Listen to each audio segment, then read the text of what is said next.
श्रीचैतन्यमनोभीष्टं स्थापितं येन भूतले स्वयं रूप कदा मह्यं ददाति स्वपदान्तिकं वन्देऽहं श्रीगुरो श्रीयुतापकमलं श्रीगुरून् वैष्णवांश्च श्रीरूपं साग्रजातां सगना रघुनाथान्वितं तं सजीवम् साद्वैतं सावधूतं परिजनासहितं कृष्णचैतन्यदेवं श्रीराधाकृष्णपादान् सहगना ललिता श्रीविशाखान्वितंश्च नमो ॐ विष्णुपादाय कृष्णप्रेष्ठाय भूतले श्रीमते भक्तिवेदान्त स्वामिनिति नामिने नमस्ते सारस्वती देवे गौरवाणी प्रचारिणे निर्विशेषा शून्यवादी पाश्चात्यदेशतारिणे नमो महावदन्याय कृष्णप्रेमप्रदायते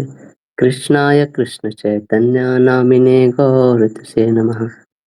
हे कृष्ण करुणा सिंधु दीनबंधु जगत्पते गोपेश गोपिका कांत राधा कांत नमस्तुते तप्त कांचन गौरांगी श्री राधे वृंदावनेश्वरी वृषभानुसुते देवी प्रणमामि हरिप्रिये वाञ्छाकल्पतरुभ्यश्च कृपा सिन्धुभ्य एव च पतितानां पावनेभ्यो वैष्णवेभ्यो नमो नमः।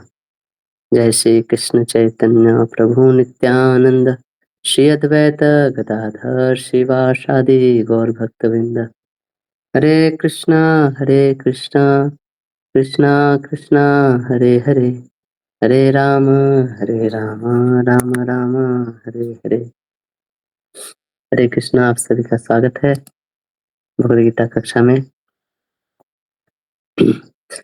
तो कोई कुछ शेयर करना चाहते हैं अभी तक जो पढ़े पिछले क्लास में, कुछ याद है या फिर कुछ ऐसा पॉइंट जो आपको बहुत अच्छा लगा हो?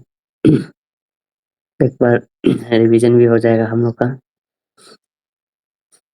2-3 लाइन में समराइज कर सकते हैं कोई?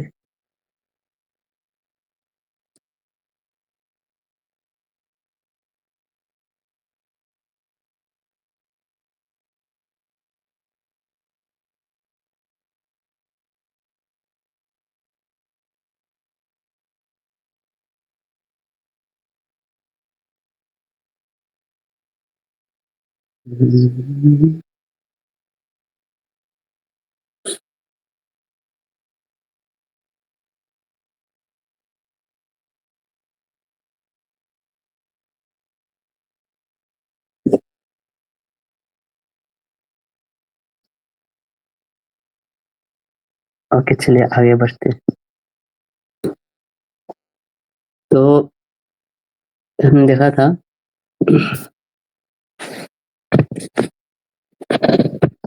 ये याद होगा आप पे,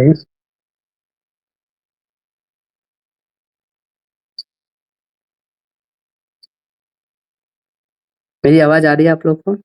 जस्ट एक बार कंफर्म कर लीजिएगा। हरे कृष्णा। जी प्रभु जी। ओके, ठीक है।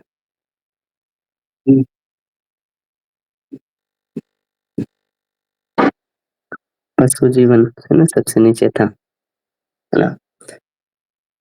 तो सबसे नीचे होता है पशु जीवन, जहाँ पे सिर्फ एक्शन होता है ना? तब जो मन में आया वो करते हैं ना। उसके ऊपर था कर्मकांड, है ना?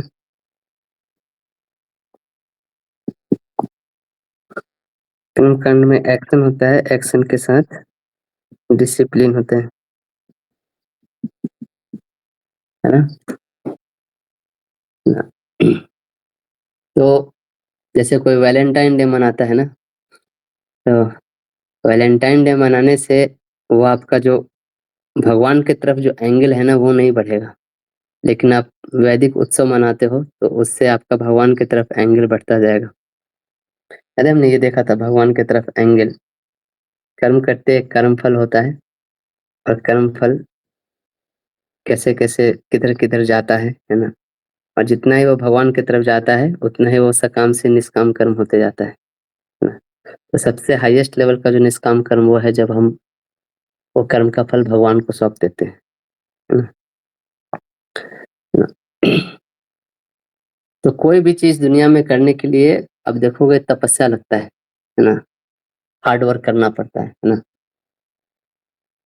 अब कोई ओलंपिक्स में गोल्ड जीतता है ना? ओलंपिक्स में आप लोग देखे होंगे, गोल्ड जीतने के लिए कितना मेहनत करना पड़ता है, दिन रात, सुबह से लेके रात तक उनकी साधना चलते रहती है ना?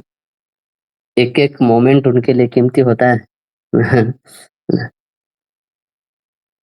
लेकिन ये ओलंपिक्स में जो जीतने के लिए जो तपस्या कर रहे हैं वो क्या है? वो मैनमेड तपस्या है ना? इसीलिए वो क्या करता है ना, आपकी चेतना को ऊपर नहीं बैठ उठाता है ना? एक आदमी था, उसने गोल्ड मेडल जीता था, फिर अगले ओलंपिक्स में हुआ गया तो उसको रेफरी ने डिस्क्वालीफाई कर दिया टाइम आउट के कारण, है ना? मतलब आने में थोड़ा उसको लेट हो गया तो रेफरी ने जब उसको डिस्क्वालीफाई कर दिया ना तो उसने रेफरी को ही पीट डाला सबके सामने, है ना? तो तपस्या तो उसने भी किया था, लेकिन हुआ क्या, उस तपस्या से उसकी चेतना नहीं बढ़ी, इसलिए जब टफ टाइम आया तो उसने रेफरी को ही पीट दिया, है ना? ऐसी तपस्या आपकी चेतना नहीं उठाती, है ना? लेकिन अब जब वैदिक नियमों से चलते हो तो वो आपको चेतना भी उठाती है ना? अब देखो शहरों में लोग मैन मेड रूल्स फॉलो करते हैं, है ना? अगर किसी शहर से अगर सरकार ये सारे नियम कानून हटा दे, सिर्फ एक दिन के लिए हटा दे, है ना, तो क्या होगा जरा सोचिए। सब लोग एक दूसरे को नोच के खा जाएंगे, है ना?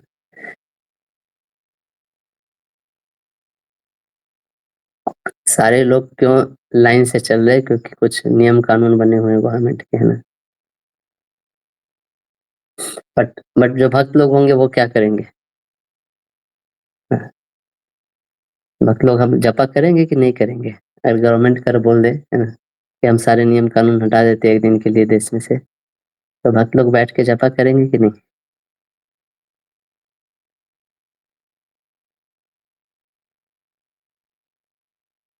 करेंगे प्रभु जी।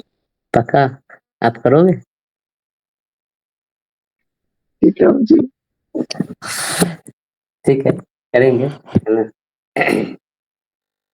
तो मन मार के कौन लोग जी रहे हैं? वो लोग जी रहे हैं, है ना? अगर लूटपाट का मौका मिल जाए इन लोगों को तो ये लोग सब कुछ कर लेंगे सड़क पे उतर के, है ना? तो अब देखोगे एक दिन आज की दुनिया में एक छोटा सा नौकरी पाने के लिए भी लोगों को बहुत पढ़ना पड़ता है ना? बहुत मेहनत करना पड़ता है, तैयारी करना पड़ता है ना? और उसके लिए भी कहीं ना कहीं आपको सेंस कंट्रोल तो लगता ही है ना? तो उसमें क्या होता है कि चलो कुछ समय के लिए ही सही, है ना, है ना, उसके अंदर वो निष्काम कर्म योग वाला चीजें जागृत होती है ना? लेकिन क्या होता है कि लेकिन वो वैदिक नहीं होता है, वो तपस्या उसका। तो क्या होता है फिर जब पढ़ लिख के फिर जॉब लग जाता है ना, तो फिर से वो अपने नीचे लेवल पे आ जाता है और फिर से सब तरह के इंद्रिय तृप्ति में फिर से लग जाता है पैसा आने पे, है ना? तो हम लोग जब भगवान द्वारा बनाए गए नियम को पालन करते हैं तो वो हमारी अनर्थों को कम करते हैं, है ना? जो काम क्रोध लोभ, है ना? तो उस एंगल में हम लोग 0 डिग्री पे है या 90 डिग्री पे है, वो कैसे डिसाइड होता है? वो हमारी चेतना से डिसाइड होता है। तो यानी कि वो चेतना जैसे जैसे ऊपर बढ़ते जाते हैं, हम 0 से 90 डिग्री तक चले जाते हैं, है ना? तो ज्ञान योग क्या था, याद है? ज्ञान योग यहाँ पे था।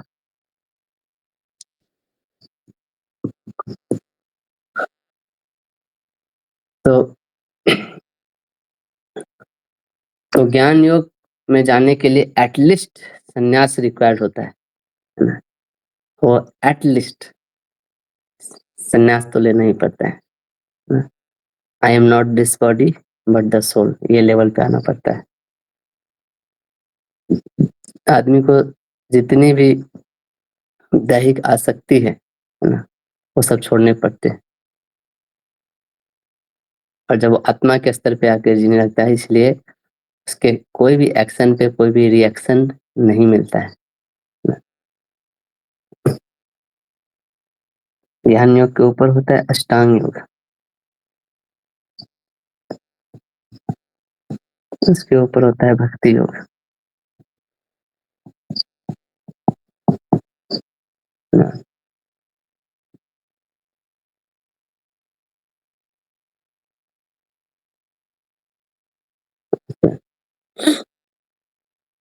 तो ये तीनों जो प्रोसेस होती है ना, ज्ञान योग, अष्टांग योग, ये स्पिरिचुअल प्रोसेस होती है, आध्यात्मिक, है ना। तो इसके लिए कोई रिएक्शन नहीं आता है ना। किसी भी एक्शन पे कोई रिएक्शन नहीं आता।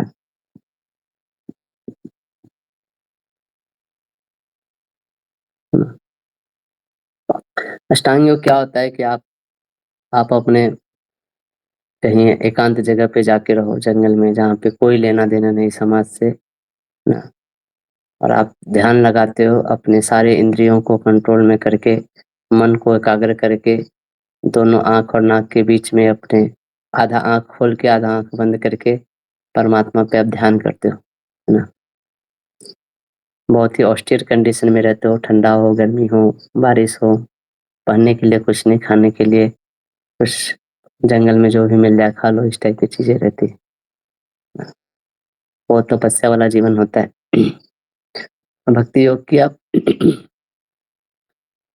भक्ति आप करते हो ना, भगवान को आप शरणागत होके, है ना, भगवान को जो चीज प्रसन्न करती है वो सारी चीजें आप करते हो, है ना।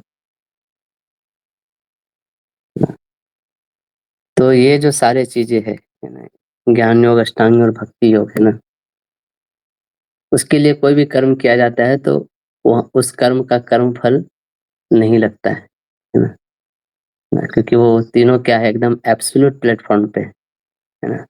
आपको एक श्लोक दिखाते हैं। हम्म,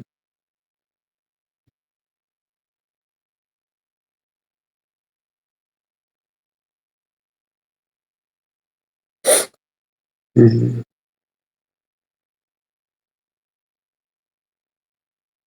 हाँ, ये पढ़ेंगे इसका ट्रांसलेशन।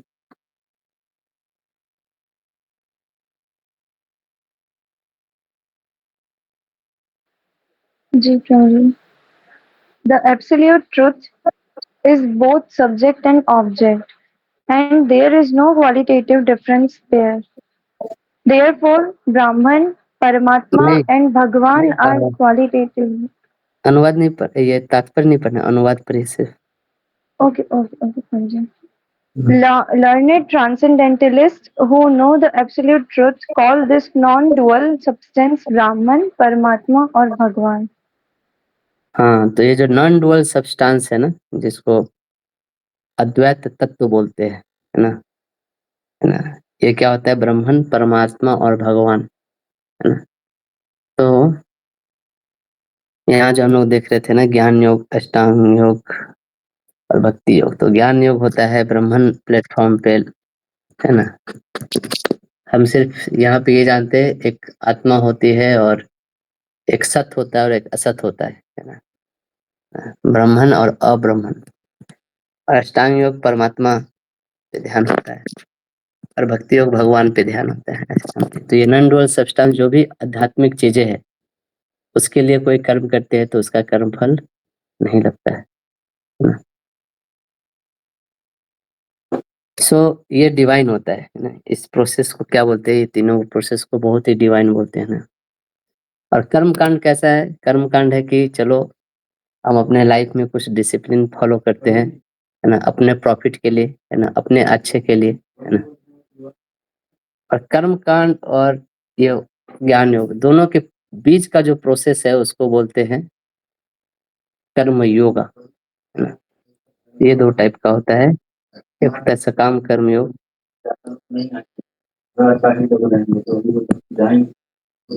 ये होता है निष्काम कर्म योग।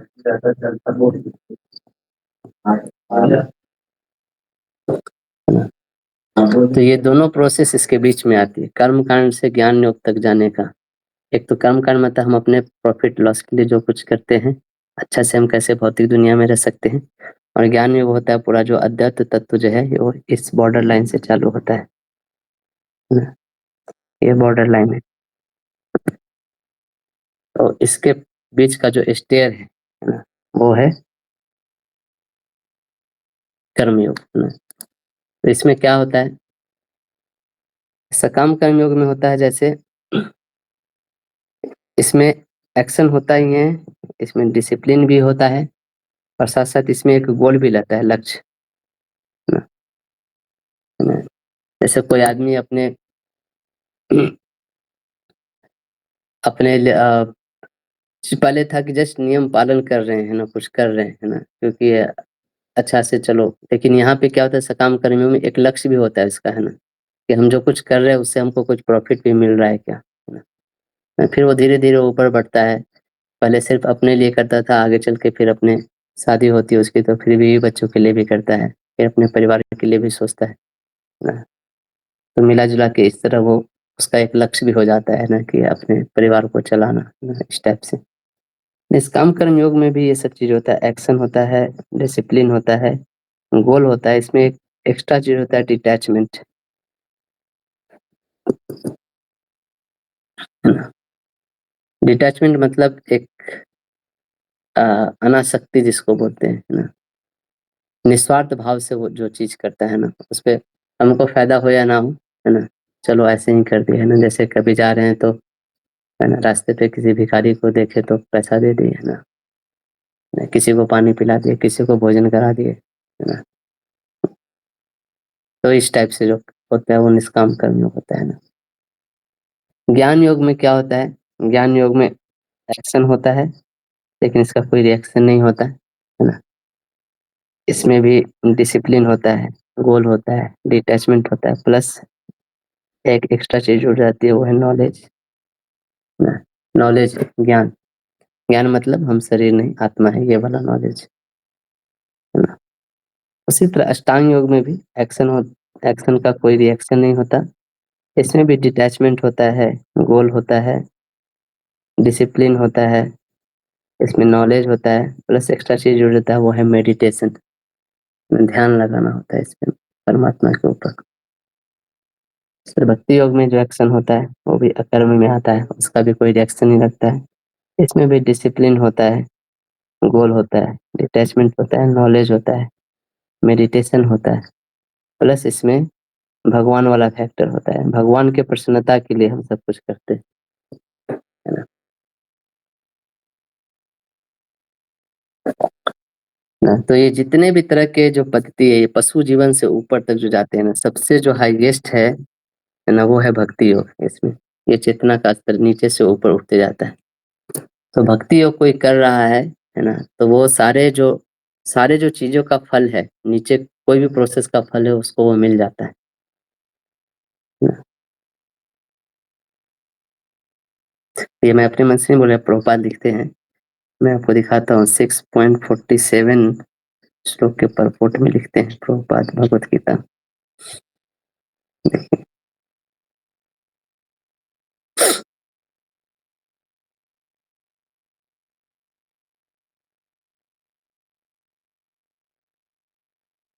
है ना, ये छठे अध्याय का लास्ट श्लोक है ना, यहाँ पे है।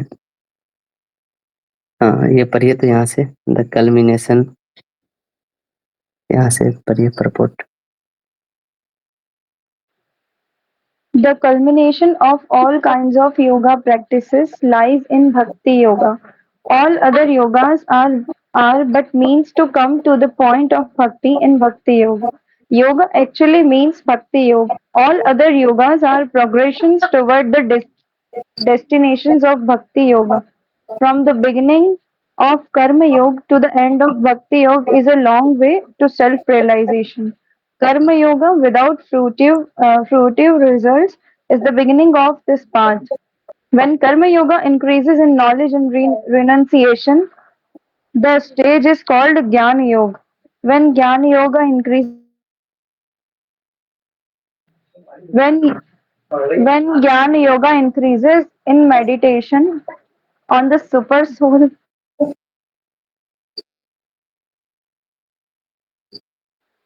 प्रभु जी आवाज आ रही है मेरी? हाँ। When Gyan Yoga increases in meditation on the super soul by different physical processes and the mind is on him, it is called Ashtanga Yoga. And when one surpasses the Ashtanga Yoga and comes to the point of the Supreme Personality of Godhead Krishna, it is called Bhakti Yoga. The culmination, factually, Bhakti Yoga is the ultimate goal. But to analyze Bhakti Yoga minutely, one has to understand these other yogas. The yogi who is progressive is therefore on the true path of eternal good fortune. One who sticks to a particular point and does not make further progress is called by that particular name, Karma Yogi, Gyan Yogi or Dhyan Yogi, Raj Yogi, Hatha Yogi, etc. If one is fortunate enough to come to the point of Bhakti Yoga, it is to be understood that he has surpassed all other yogas. Therefore, to become Krishna conscious is the highest stage of yoga. Just as when we speak of Himalayan, we refer to the world's highest mountains, of which the highest peak, Mount Everest, is considered to be the culmination.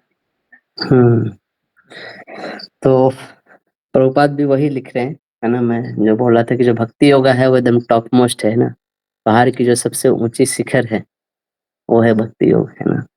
तो कोई भक्ति योग कर रहा है यानी कि वो नीचे वाले सारे चीजों से ऊपर की चीजें कर रहा है ना। ऑलरेडी उसमें सारे चीज इंक्लूड हो गए, है ना।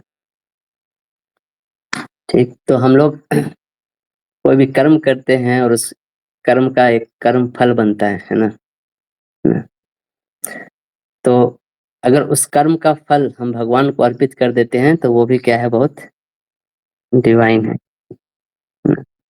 कर्म है और कर्म फल जो बनता है, अगर वो अगर भगवान को हम लोग ऑफर कर देते हैं तो वो भी क्या है, डिवाइन। वो भी इस कैटेगरी में आ जाता है, भक्ति योगी है। वो कर्म योग का चीज है, लेकिन अगर चूंकि वो भगवान से हम कनेक्ट कर दे, भगवान को ऑफर करते, तो वो भी क्या होता है, डिफाइन हो जाता है ना, डिवाइन हो जाता है, सॉरी, है ना। तो याद है वो एंगल जो हमने देखा था उस दिन, है ना, 0 डिग्री एंगल मतलब होता है सकाम कर्म योग, है ना।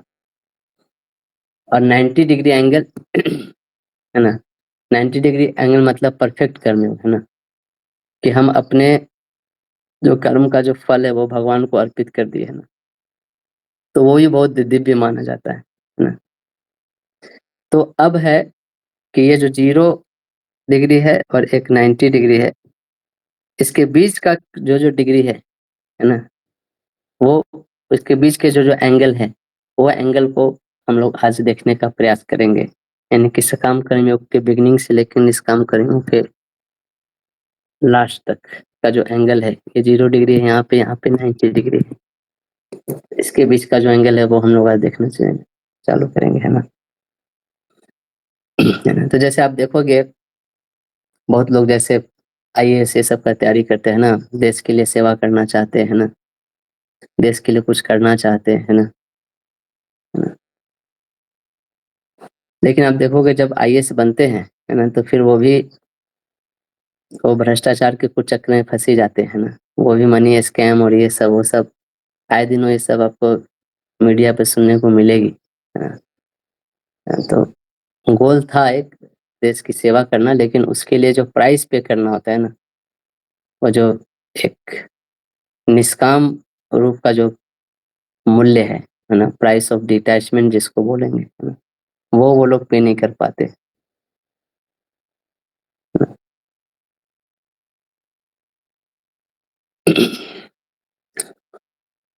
तो वैदिक कल्चर ऐसा है ना, कि चलो आप वैदिक कल्चर आपको फोर्स नहीं करता है भगवान को मानने के लिए, ऐसे करे भगवान को एक्सेप्ट करो या ना करो, है ना, लेकिन आपको ये बोले एटलीस्ट तुम शादी करके रहो, है ना। वो शादी करने के लिए भगवान को मानने की जरूरत नहीं है ना।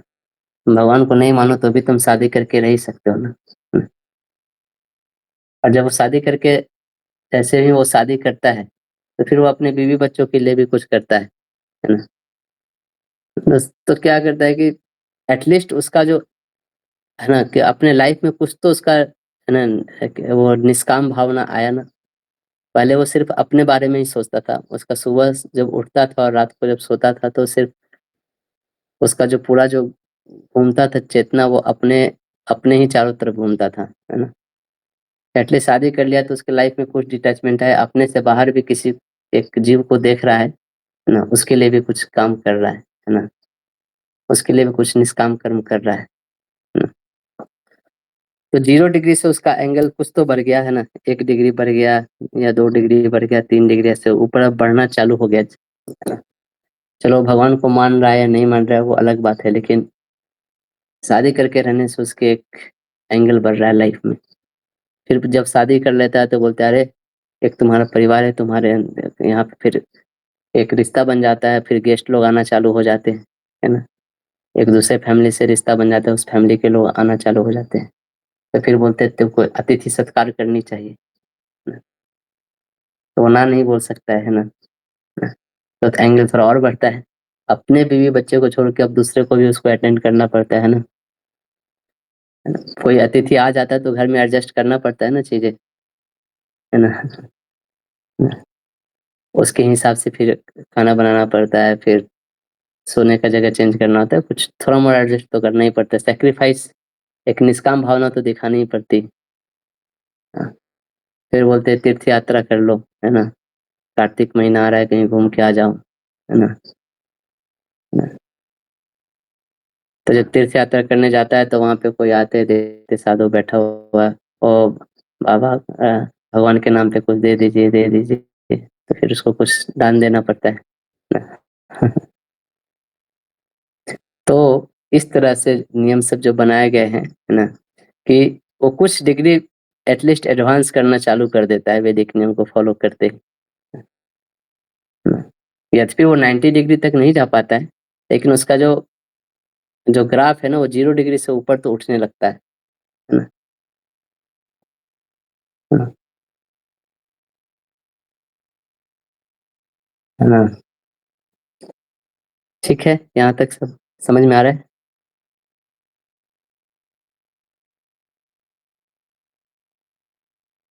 जी प्रभु जी। ओके। तो आप जो भी योग का पद्धति लीजिए, है ना? जो ये जो मैं बोल रहा हूँ ऊपर वाला, जो अद्वैत तत्व के लिए जो करते हैं, है ना? आप अष्टांग योग करिए, ज्ञान योग करिए, भक्ति योग करिए, अद्वैतवादी बनिए, जो भी बनिए, है ना? निष्काम कर्म योग से होके वो रास्ता जाता है। जब तक आप निष्काम कर्म योग पे नहीं पहुंचे तब तक इस पाथ पे आप इंटर नहीं कर सकते। निष्काम कर्म योग कैसा है? वो एक क्रॉस रोड है ना?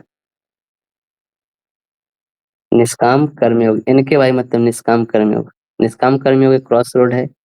यहाँ पे आने के बाद ही यहाँ से आप, है ना, आप अष्टांग योग में जाइए या ज्ञान योग में जाइए या अद्वैतवादी बनिए, ब्रह्मवादी बनिए, भक्ति योग में जाइए, जहाँ भी जाइए आप, ये निष्काम कर्मयोग एक क्रॉस रोड है। यहीं से जाने के बाद इन सब का रास्ता खुलता है। क्रॉस रोड आप लोग समझते हो ना, चौराहा जिसको बोलते हैं ना? जैसे बिहार में कैसा होता है हम लोग का ट्रेन, बिहार में कहीं भी जाना है, आप बिहार में कहीं भी क्यों ना रह रहे हो, आपको किसी दूसरे स्टेट में जाना है तो आप पटना में आओ, वहां से आप छोटी ट्रेन पकड़ के पटना में आओ, फिर पटना से आपको मेन ट्रेन मिलेगी, है ना? आपको इंदौर जाना है तो भले ही आप मान लो आप छपरा में रह रहे हो या फिर दरभंगा में रह रहे हो, मधुबनी में रह रहे हो, सहरसा में रह रहे हो, कहीं भी रहो, आप पटना आओ, फिर पटना इंदौर एक्सप्रेस पकड़ो ना। तो ये निष्काम कर्मियों कैसा है, पटना स्टेशन है ऐसा समझो, है ना? वहां पे आप आओगे तभी आप भारत में और कहीं का ट्रेन पकड़ सकते हो डायरेक्ट, है ना? तो निष्काम कर्मयोग क्या करता है ना, निष्काम कर्मयोग आपका हृदय का शुद्धिकरण करता है।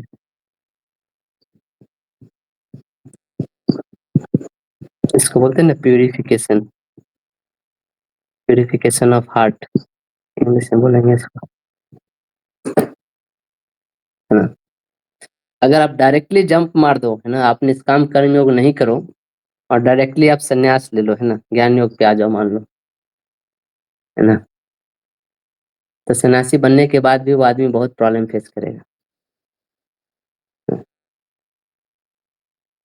क्योंकि बिना बिना निष्काम कर्म के, बिना एक अनासक्ति हुए, विदाउट अपने मन और इंद्रियों को कंट्रोल किए अगर वो डायरेक्ट सन्यास में चला जाता है ना, तो आदमी सन्यासी बनने के बाद भी उसके लाइफ में बहुत चैलेंजेस आते हैं।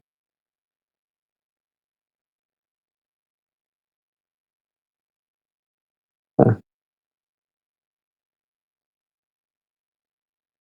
वो वो सन्यास ले भी लेगा, सन्यास आश्रम में जाएगा और वहां पे जाएगा, चलो हम सन्यासी बनेगा, उसको मच्छर काटेगा तो घर की याद आने लगेगी, यार घर में कितना अच्छा से सोते थे। कहीं दुकान में जाएगा, देखेगा आम बिक रहा है, उसको बहुत फेवरेट फ्रूट था, तो देख के अरे आम खाना चाहिए था यार, अभी कैसे खाएं। तो सन्यास जिस स्टेज पे वो गया, वहां भी आज जाके प्रॉब्लम आने लगेगा, फिर उसका फोकस फिर से शरीर पे आ जाएगा, आत्मा से नीचे आ जाएगा। तो जब तक निष्काम वो प्रैक्टिस नहीं करेगा, वो ऊपर के स्टेज पे जाना मुश्किल है। और जब तक आदमी कुछ निष्काम नहीं करता है ना अपने जीवन में, है ना, इसका मतलब वो सकाम कर्म योगा में ही जी रहा है ना।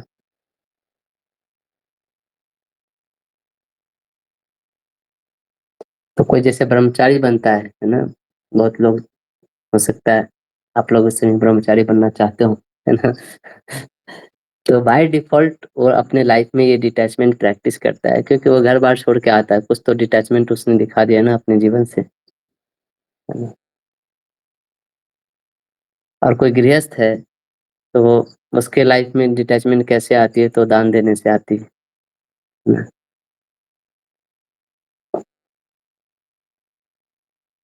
तो बिना डिटैचमेंट प्रैक्टिस किए कोई भी आदमी स्पिरिचुअल एडवांसमेंट नहीं कर सकता है, चाहे वो जंप भी क्यों ना मार दे ऊपर,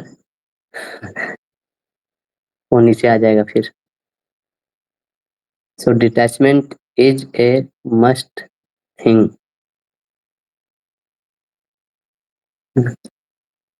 हरे कृष्णा। कोई प्रश्न?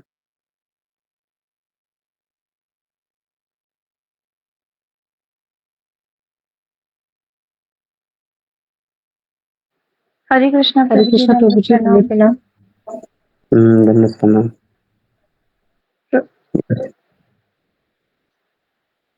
प्रभु जी आवाज आ रही है? हाँ आ रही। हाँ प्रभु जी, एक दिन आपने क्लास आप में ही का एक बताया था। आवाज है जो मैं सुन पाता हूँ। अच्छा वो ठीक है।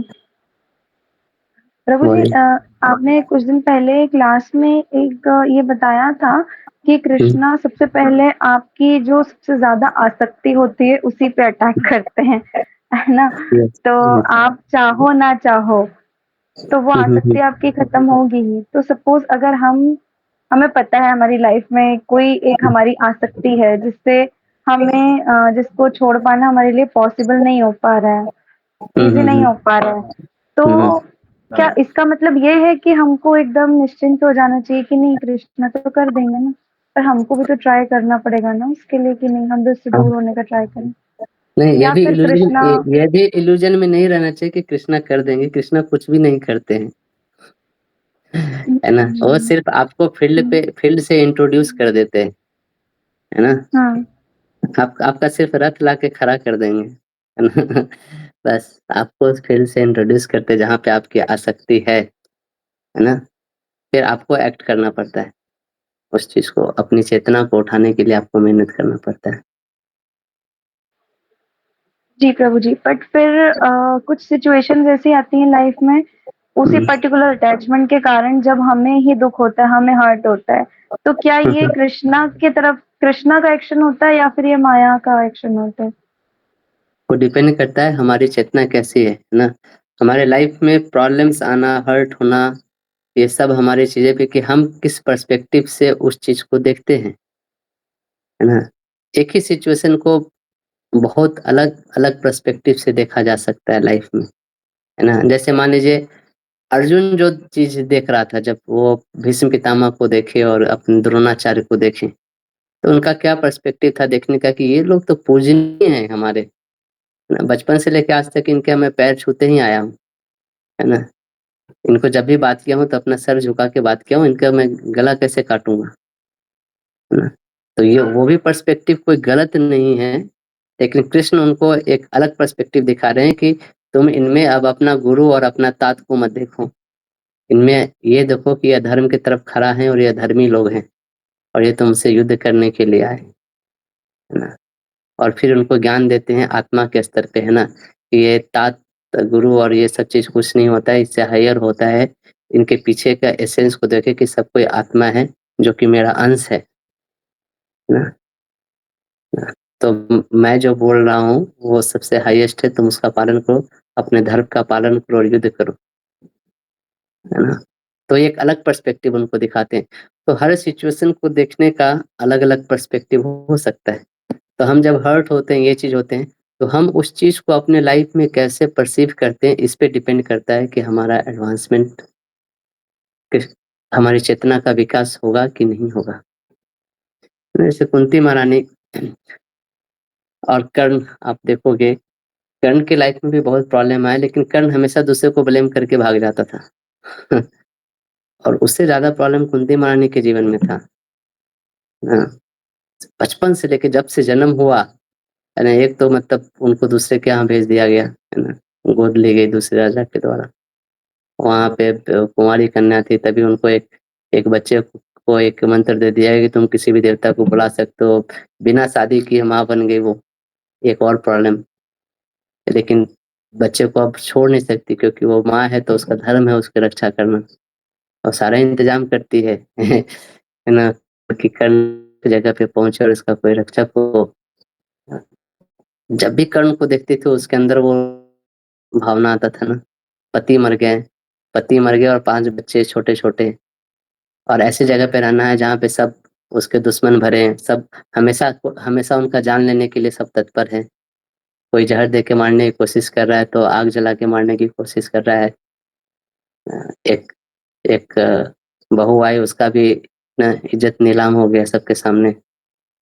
तो सारे प्रॉब्लम फेसने के बाद लेकिन पर्सपेक्टिव क्या है कि भगवान है ना, वो सबको इस पर्सपेक्टिव से देख रही है ना, कि जो भी हो रहा है ना, ये सब भौतिक जगत में होते रहता है, लेकिन जो मेन चीज़ है कि हम भगवान को कभी भूले नहीं, ना। तो ये चेतना है उनका, है ना?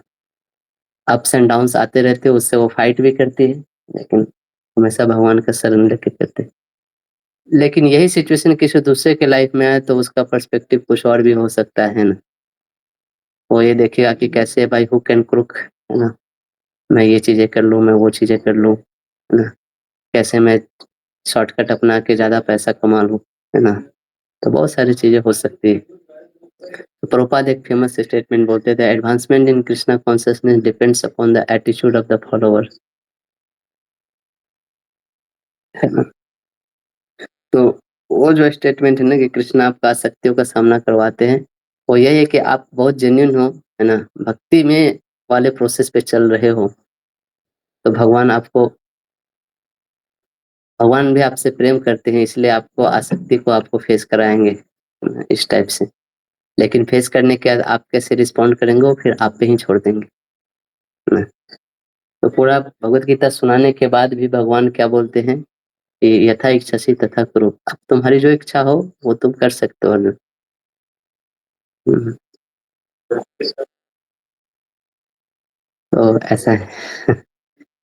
तो हमें समझना चाहिए ये योगा लैडर से कि हमारा भले ही हम भक्ति योग प्रोसेस कर रहे हैं, लेकिन हम बहुत ही नीचे लेवल पे हैं। हम ये एटलीस्ट कर्म कांड या सकाम कर्म योग तक ही है। हम उसके ऊपर अभी नहीं उठे, है ना? निष्काम कर्म करने के लिए बहुत बहुत मेहनत लगता है। एक गिलास को एक जगह से उठा के दूसरे जगह उठा के रखने में, अगर वो मेरे मेरे एरिया में नहीं आता है, उसके लिए भी बहुत मन को मनाना पड़ता है, एक छोटा-सा चीज़ के लिए भी, है ना? हो सकता है हम दिखाने के लिए कर रहे हों, दूसरे कोई निस्वार्थ भावना, है ना? निस्वार्थ भावना मतलब जब कोई नहीं देख रहा है, कोई नहीं सुन रहा है, तो भी हम उस प्रिंसिपल पे टिके हुए हैं, ना? तो बहुत हाई प्रिंसिपल होता है निष्काम। हम लोग जितना आसानी से ले लेते हैं ना कि हम भक्त बन गए, वो उतना आसान नहीं है। तो इसीलिए ये लैडर को समझना हमारे लाइफ में बहुत इम्पोर्टेंट है ना?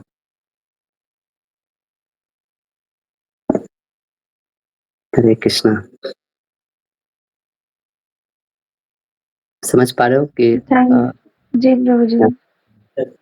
जी जी, थैंक यू सो मच प्रभु जी। यस प्रगति माता जी।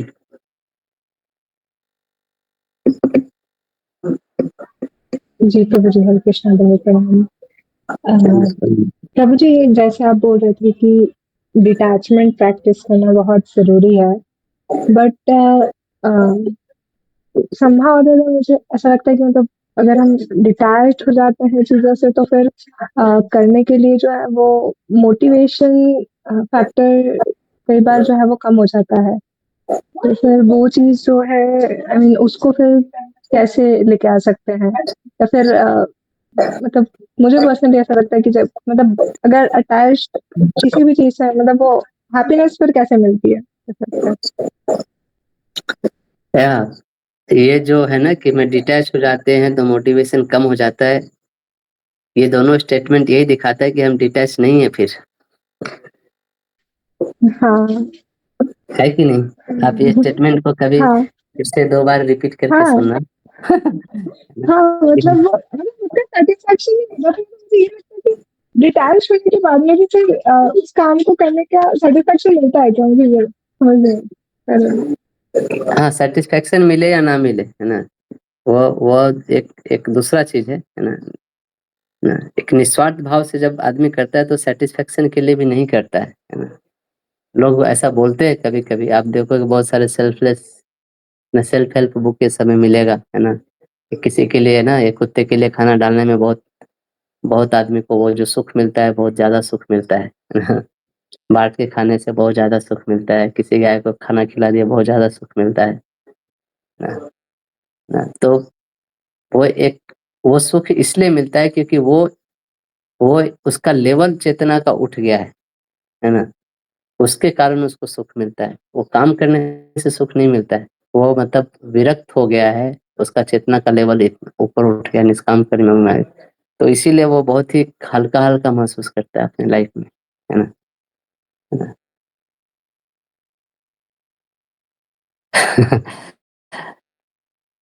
वो है मेटेरियल एक्टिविटी ही, निष्काम कर्म में कोई वो अद्वैत तत्व वाला वो चीज नहीं है, उसका भी फल मिलता है, लेकिन निष्काम कर्म करने से आदमी का चेतना बहुत उठता है, इसलिए उसको हैप्पीनेस का एहसास होता है।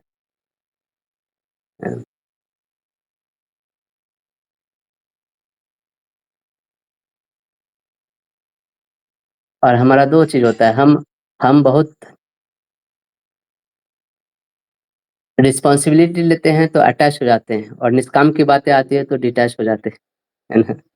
लेकिन ले, ले, लेकिन ऐसा नहीं होना चाहिए, हमें रिस्पॉन्सिबल भी होना चाहिए और डिटैच भी होना चाहिए, दोनों एक साथ ना। जैसे मान लीजिए कोई आदमी हमें अ, सेवा दिया है ना, जैसे मान लीजिए हमने जैसे जन्माष्टमी हुआ, हमने बुक डिस्ट्रीब्यूशन टेबल लगाया है ना, तब हम बहुत डिटैच लेवल पे जाते हैं ना, तो चलो हमसे खड़ा हो गए, हमको सेवा दिया है ना, हम बहुत निस्वार्थ भावना से हम खड़े हैं, जो आएगा मैं बता दूंगा, लेना होगा लेगा, नहीं लेना होगा नहीं लेगा, है ना? लेकिन ऐसे निस्वार्थ का मतलब ये नहीं है कि आप रिस्पॉन्सिबिलिटी नहीं लेना, नहीं, मैं इसको ऐसे करूंगी जैसे ये मेरा सेवा है ना, मतलब मुझे इससे प्रॉफिट कमाना है, मुझे ज्यादा से लोगों को कनेक्ट करना है, पूरा रिस्पॉन्सिबिलिटी लेते हुए मैं सबको पकड़ पकड़ के लाऊंगी, कन्विंस करूंगी टेबल, लेकिन फिर भी मैं डिटैच रहूंगी, अनासक्त रहूंगी, कोई नहीं भी लिया तो भी मेरे को खराब नहीं करना चाहिए मन में कि अरे मैं इतना मेहनत की लेकिन कोई लिया नहीं, नहीं भी लिया तो भी उतना ही हैप्पीनेस से वापस घर लौट के जाना है। अब कोई उस दिन 1000 बुक भी मेरे से कोई ले लिया तो भी उतना ही हैप्पीनेस से हम घर जाना है। ये होता है डिटैचमेंट का मतलब ना, दोनों ही स्थिति में समभाव बनाए रखना, तो बहुत ऊपर का स्टेज है ये, बहुत आसान नहीं है। हमारे लाइफ में किसी भी चीज से हम इमोशनल हो जाते हैं, चीज में फंस जाते हैं, या कहीं भी हम इधर-उधर डोलने लगते हैं, यानी कि हमारे अंदर बहुत सा काम वृत्ति है। निष्काम वाला आदमी कभी भी किसी भी कितना भी बड़ा उसके लाइफ में तूफ़ान आ जाए, वो धैर्य नहीं खोता है। वो चीज़ें वो डगमगाता नहीं, वो स्थिर भाव में रहता है बहुत।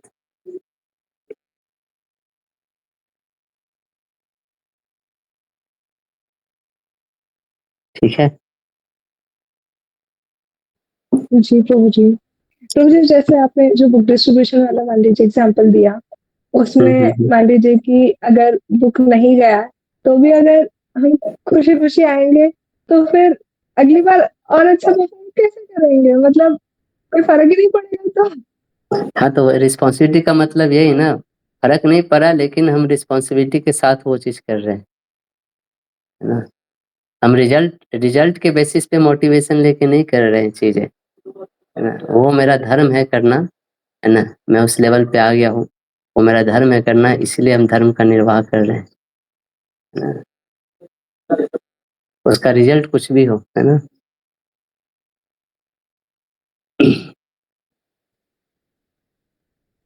हम लोग समहाउ हमारी चेतना इतनी इतनी प्रॉफ़िट एंड लॉस में लगा रहता है, गेन एंड लॉस में लगा रहता है कि कोई भी काम में हमारा मोटिव वहीं से मिलता है कि इससे हमको क्या फ़ायदा, है ना? तो इसीलिए शायद इस चीज़ को हम अभी परसीव नहीं कर पा रहे, है ना? मैं एक एग्ज़ाम्पल देने की कोशिश करता हूँ, शायद ये आप इससे थोड़ा क्लोज़नेस का एहसास ले सको, है ना? भगवान राम भगवान राम को सब बहुत प्रेम करते थे, है ना?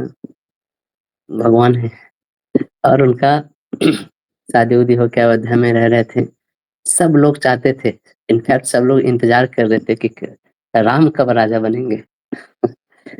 उनके खुद जो पिता दशरथ थे, वो भी यही सोचे कोई तो बहाना मिले कि मैं राम को राजा बना दूँ। वो भी देखना चाहते थे राम को राजगद्दी पे।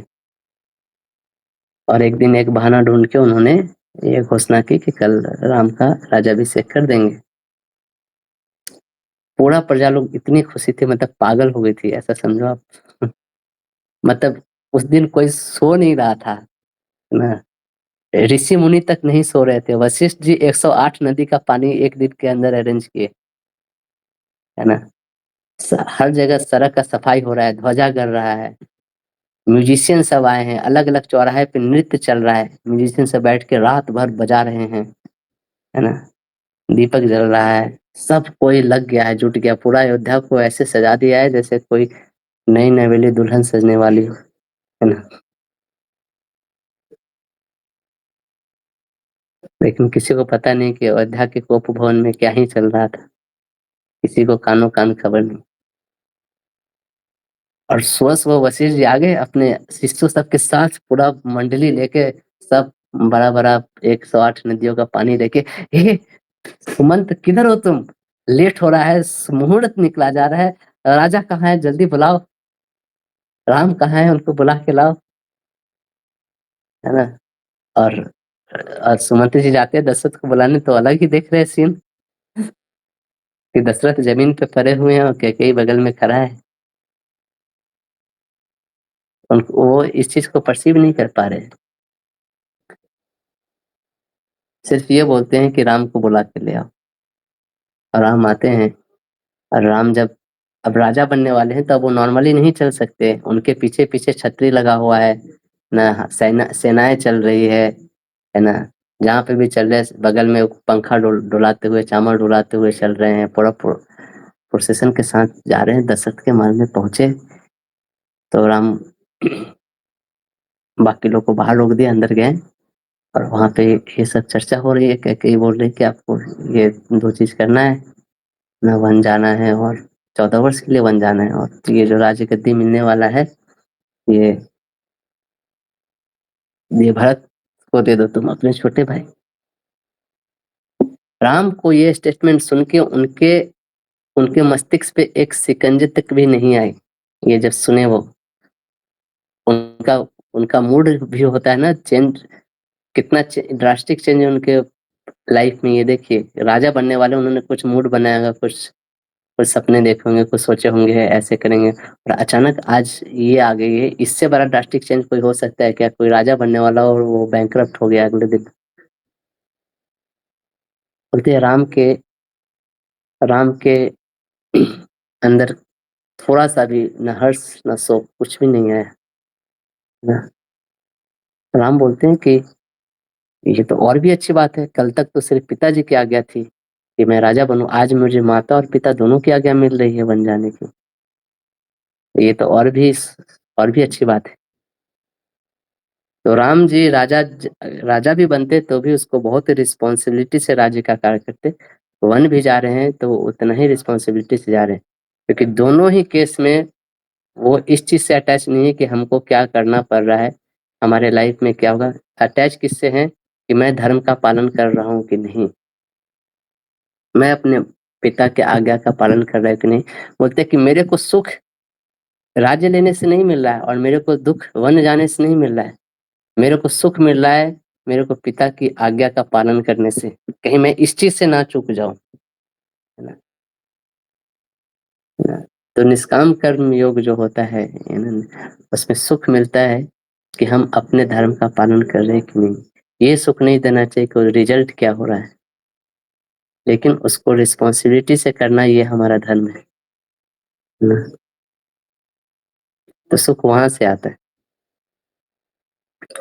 तो बहुत ऊपर का लेवल है, इसलिए इसको प्रैक्टिस लगता है ना। बार बार करना पड़ता है, बार बार करना पड़ता है। तो हमें बहुत ज्यादा मेहनत करने की जरूरत है है ना। अब देखोगे इस लेवल पे आप आओगे ना तो आपके लाइफ में कितने बड़े ड्रास्टिक चेंजेस क्यों ना हो जाए, है ना। या आप आप आप आप एकदम एकदम फिक्स रहोगे अपने मेंटल स्टेट में, हमेशा फिक्स रहोगे। चीजें आपको प्रभावित नहीं करेगी, आपके आसपास होने वाली चीजें।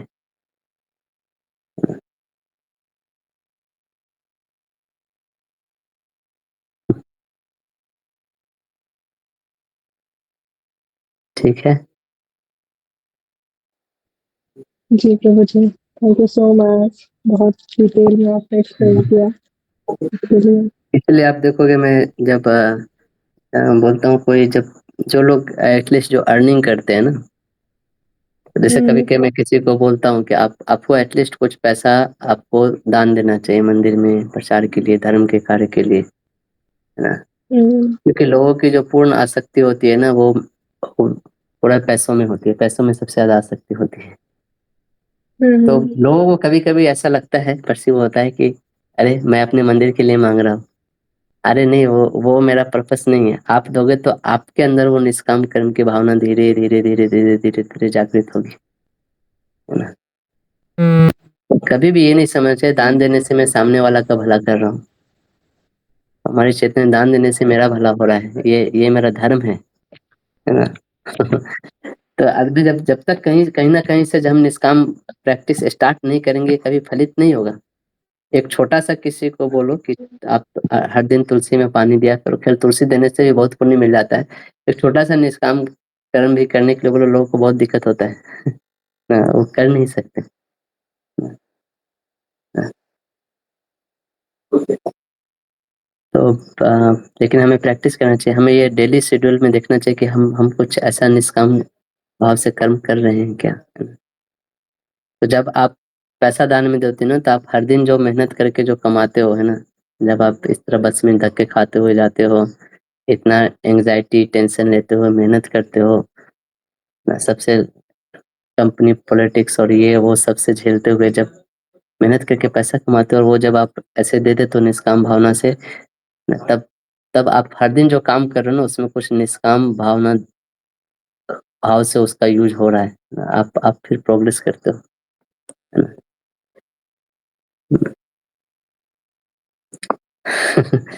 तो मैं तो लोगों को बहुत कम बोलता हूँ। प्रभुपाद बोलते थे गृहस्थ लोग को 50% जो भी उनका अर्निंग है वो धर्म के कार्य में लगाना चाहिए।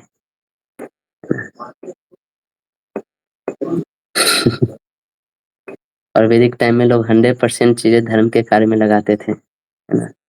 तो प्रभुपाद बोलते थे 50% लक्ष्मी आपको अपने मंदिर में डोनेशन देना चाहिए। तो हमारे एक इस्कॉन के एक जीवी जी थे, गोपाल कृष्ण गोस्वामी महाराज जी, सन्यासी थे। तो जब उन्होंने ज्वाइन किया था तो ये थे कोका कोला कंपनी के में वो थे, बहुत हाई पोस्ट पे थे वो। तो उनको सैलरी आता था ना, तो पूरा सैलरी एज इट इज ला के प्रभुपाद के टेबल पे रख देते थे। आसान नहीं होता ये। फिर प्रभुपाद उनको फिर सर खरीदना हो, है ना, कुछ ये लेना हो तो प्रभुपाद से जाके मांगना पड़ता था, प्रभुपाद ओ मेरा थोड़ा धोती कुर्ता खरीदना है। ओके, तुमको पिछले महीने दिया था ना, इतना जल्दी कैसे खड़ा धोती गुम हो गया। तो ये स्टेज होता है ना निष्काम करने का। तो ये लोग ऐसे ऐसे जो जिन लोग को हम लोग देखते हैं ना सन्यासी लेवल पे, ऐसा हमें कभी कभी देख के लगता होगा कि ये क्या है, बहुत आसान काम है, लेकिन वो लोग बहुत ही हाई चेतना होता है उन लोग का।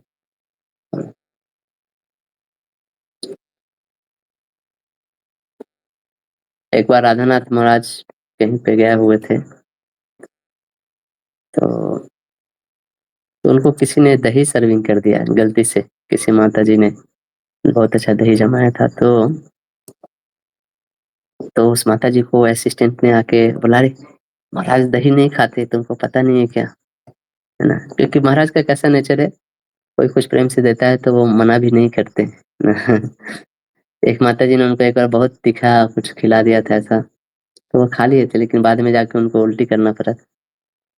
तो वो असिस्टेंट ने आके लाया, महाराज दही नहीं खाते, तुमने क्यों सर्विंग किया। तो वो माता जी बोले, नहीं मैंने पूछा महाराज से, महाराज जी बोले हाँ दो, तो मैंने दे दिया। मैंने पूछ के दिया। फिर उसने माता जी ने महाराज से पूछा, महाराज आप दही नहीं खाते क्या, सॉरी मैं गलती से ऐसे, मुझे पता नहीं था। तो मैं बोला कि नहीं मैं तो खाता हूँ, किसने बोला नहीं खाता। तो फिर वो असिस्टेंट बोला कि अरे मेरे को जो सेवा दिया था जिन्होंने, उन्होंने जैसे सेवा ट्रांसफर होता है ना एक असिस्टेंट से दूसरे असिस्टेंट, तो उसने बोला था कि महाराज दही नहीं खाते, इसलिए मैं भी तुमको बताया। तो ऐसे कर करके वो ऐसे करके के ट्रैक करते गए, उसके असिस्टेंट ने वो अपने सीनियर वाले असिस्टेंट से सुना था ये बात। तो पता चला महाराज ने पिछले 12 साल से दही नहीं खाया था। तो जो सबसे पुराना असिस्टेंट था वो उस पता चला उसने ये इन्फॉर्मेशन दी थी। बोले तुम किस आधार पे दिए थे। तो बोला था कि एक बार किसी प्रोग्राम में महाराज गए थे, उनको दही सर्विंग किया गया था, तो महाराज ने मना कर दिए थे कि नहीं मैं दही नहीं खाऊंगा। महाराज बोले कि दही तो मेरा बहुत फेवरेट चीज है, लेकिन 12 साल से किसी ने दही सर्विंग नहीं किया, और 12 साल से उन्होंने किसी से दही मांगा भी नहीं ना। तो हम 1 महीना तक चाउमीन नहीं खाते हैं, तो फिर इच्छा जाग जाती है चाउमीन खाने की, है ना। तो हमें हाँ, जिन लोगों के साथ रह रहे हैं ना, वो लोग नॉर्मल लोग नहीं है बहुत, है ना। हरे कृष्णा। तो इसके आगे का कल डिस्कशन करेंगे, टाइम हो गया है ना।